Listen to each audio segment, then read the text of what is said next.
இன்றைய தினம் திரு ஸ்டாலின் பேசுறாரு. டெல்டா மாவட்டம் அவருடைய கோட்டையாம். டெல்டா மாவட்டம் அதிமுக கோட்டை. அதற்கு தஞ்சை மாநகரத்தில் நடைபெறுகின்ற இந்த எழுச்சி பயணத்தில் கலந்து கொண்ட மக்கள் விளைவே சாட்சி. இங்க இருக்கிற பொறுப்பு அமைச்சர் சொல்றார், எடப்பாடி பழனிசாமி மேட்டுப்பாளையத்தில் அந்த எழுச்சி பயணத்தை தூக்குனாரு, டெல்டா மாவட்டத்தில் வந்து பாருங்க, எங்க கோட்டைகளை நுழைஞ்சு பாருங்க. கோட்டையில தூள் தூளால் நொறுக்கப்பட்டு விட்டது. இது டெல்டா மாவட்டம் அதிமுக கோட்டை. வெற்றி கொடி நாட்டப்பட்டு விட்டது. ஸ்டாலின் அவர்களே, நீங்க எத்தனையோ அவதாரம் எடுத்து பார்த்தீங்க. அதிமுக உடைக்க முடக்க எவ்வளவு அவதாரம். அத்தனை அவதாரத்தையும் இங்கே இருக்கின்ற பொதுமக்கள், கழக நிர்வாகிகள், தொண்டரோடு தூள் தூளாக நொறுக்கப்பட்டது. நான் ஒரு விவசாயி, இன்றைக்கும் நான் விவசாயம் செய்துட்டு இருக்கிறேன். உங்களை போல் ஒரு விவசாயி இருக்கின்றேன். ஆக ஒரு விவசாயி இந்த நாட்டை ஆளக்கூடாதா? முதலமைச்சர் வரக்கூடாதா? குடும்ப சொத்தா? திமுக குடும்ப சொத்து முதலமைச்சர் சொத்தா? அவர்கள் தான் திமுக கட்சிக்கும் பொறுப்பில் இருப்பாங்க. அவர்கள் தான் இந்த நாட்டிற்கு முதலமைச்சர் வருவாங்க. இது என்ன தமிழ்நாடு? என்ன திமுக குடும்பத்துக்கு பட்டா போட்டு கொடுத்திருக்கிறாங்களா? ஏன் இங்க இருக்கிற சுப்பிரமணிய ராமசாமி யாரும் வந்தா ஏத்துக்க மாட்டீங்களா? இந்த மேலையில இங்க இருக்காங்கல்ல, யார் வேணாலும் முதலமைச்சர் ஆகலாம். அதுதான் அதிமுக. அதுதான் அதிமுக. யார் இந்த கட்சிக்கு விசுவாசமாக உழைக்கின்றார்களோ, யார் மக்களுக்கு சேவை செய்கிறார்களோ, அவர்கள் தானாக வளரக்கூடிய ஒரே கட்சி அதிமுக. உங்களை போல குடும்ப கட்சி கிடையாது திரு ஸ்டாலின் அவர்களே. குடும்பத்தில் இருக்கிறவங்க தான் கட்சிக்கு பதவிக்கு வர முடியும். குடும்பத்தில் இருக்கிறவங்க தான் முதலமைச்சர் ஆக முடியும். அப்படிப்பட்ட கட்சி தேவையா? இந்தியாவில் மன்னராட்சி ஒழிக்கப்பட்டு விட்டது. ஆனா திமுக மன்னராட்சி கொண்டு வருவதற்கு துடிக்கிறது. குடும்ப ஆட்சி தேவையா? வாரிசு அரசியல் வேணுமா? ஆக அதற்கெல்லாம் முற்றுப்புள்ளி வைக்கின்ற தேர்தல் 2026 சட்டமன்ற தேர்தல். திரு கருணாநிதி அவர்கள், அதற்கு பிறகு ஸ்டாலின், இப்ப உதயநிதி முளைச்சிட்டார், பிறகு இன்பநிதி. என்னையா அநியாயம்? நாட்டு மக்களுக்கு வேற ஆளே கிடைக்கலையா? ஆக சிந்தித்து பார்க்க வேண்டும். இந்த தேர்தலோடு திமுக குடும்பத்திற்கு, திரு கருணாநிதி குடும்பத்திற்கு முற்றுப்புள்ளி வைக்கின்ற தேர்தலாக இருக்க வேண்டும். ஏன் அந்த கட்சியில ஆளே இல்லையா? எப்ப பார்த்தாலும் ஸ்டாலின் பேசுறார், நாங்க எமர்ஜென்சில கைது செய்யப்பட்டோம், விசா சட்டத்தில் சிறையில் இருந்தோம் அப்படின்னு எப்ப பார்த்தாலும் சொல்றார். தான் வாழ்நாள்ல திமுக உழைத்தேன் உழைத்தேன் என்று சொன்னார். அதோட நிறைய உழைத்தவங்களா ஓரம் கட்டி வச்சிருக்கிறீங்க. திரு கருணாநிதி நூற்றாண்டு விழா, அங்க ஒரு கண்காட்சி ஏற்பாடு பண்ணியிருந்தாங்க. அதுல திரு ஸ்டாலின் மிசா சட்டத்தில் சிறையில் இருக்கிற மாதிரி ஒரு காட்சி. உண்மையிலே சிறைக்கு போக வேண்டிய ஆள் தான். அது 2026 பிறகு தெரியும். அப்படி ஒரு காட்சி. அப்படியெல்லாம் செஞ்ச திரு ஸ்டாலின் அவர்கள் உண்மையா உங்களோட கஷ்டப்பட்டவர்களுக்கு பதவி கொடுக்கணும் இல்ல? என்ன உதயநிதி எத்தனை போராட்டத்தில் கலந்துட்டாரு, எத்தனை முறை சிறைக்கு போனாரு. இதே அண்ணன் துரைமுருகன், அவர் எதிர்கட்சி தான், இல்லைன்னு சொல்ல. ஆனா அந்த கட்சியில அதிகமா உழைத்தவர் அவர். விசா சட்டத்துக்கு போனாரு, எமர்ஜென்சில கைது பண்ணாங்க. அதிகமா தமிழ்நாட்டில் அதிகமா சட்டமன்ற உறுப்பினராக இருந்தவர் அவர்.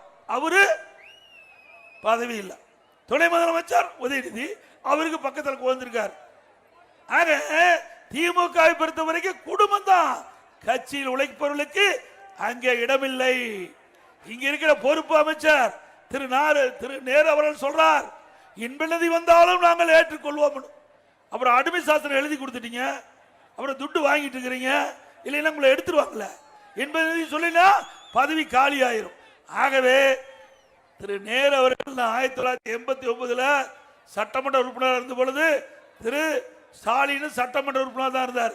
அப்பவே அமைச்சராக இருந்தார். அவர் சொல்றார், கேவலமா இருக்குது. அந்த அளவுக்கு திமுக ஒரு மோசமான கட்சியா இன்றைக்கு மக்கள் பார்க்கப்படுறாங்க. குடும்ப உறுப்பினருக்கு தான் அங்க இடம். உழைத்தவர்களுக்கு அங்க இடமில்லை.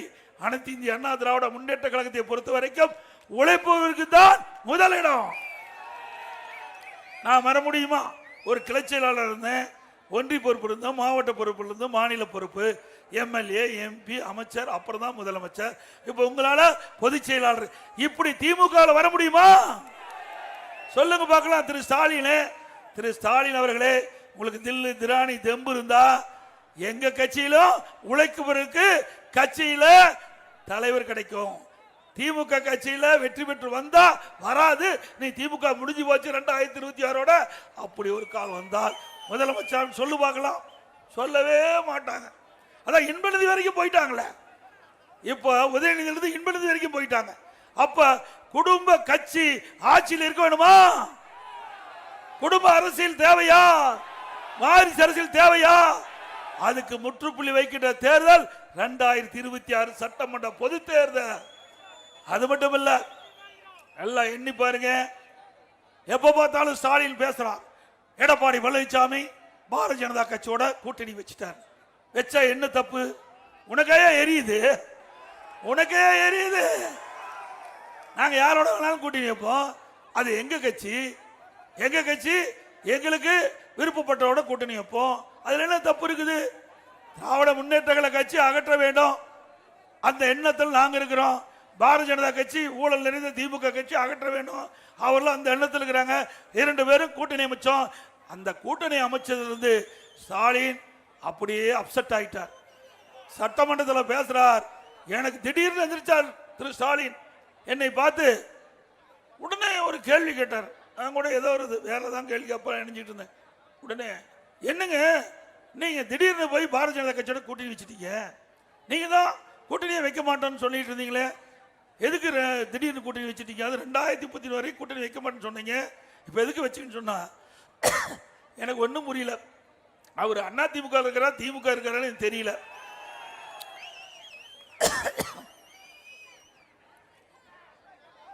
அண்ணா திமுக கட்சி நம்ம கட்சி, நாம யாரோட கூட்டணி வைப்போம். இவர் ஏன் பதறாரு? சட்டமன்றத்தில் பயம், தேர்தல் ஜுரம் வந்துட்டது.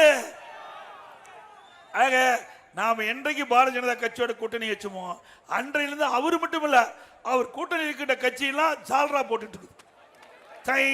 சால்ரா போடு. தினம் தினம் ஒரு பேட்டி, தினம் விடுதலை சிறுத்தை கட்சி ஒரு பேட்டி. இன்னைக்கு பாத்தீங்கன்னா எடப்பாடி பழனிசாமி எங்களுக்கு துணை முதலமைச்சர் கொடுக்கறாரு, நிறைய சீட்டு தரனாரு. எங்கேயா சொன்னோம்? நீ எங்களை வச்சு அடையாளப்படுத்தாத, எங்களை வச்சு அடையாளப்படுத்தாத. கொஞ்சம் கொஞ்சமா திமுக உங்க கட்சி சாப்பிட்டுக்கிட்டு இருக்குது. இன்னும் கொஞ்ச நாள் ஆனா விழுகிரும், திமுக விழுகிரும்.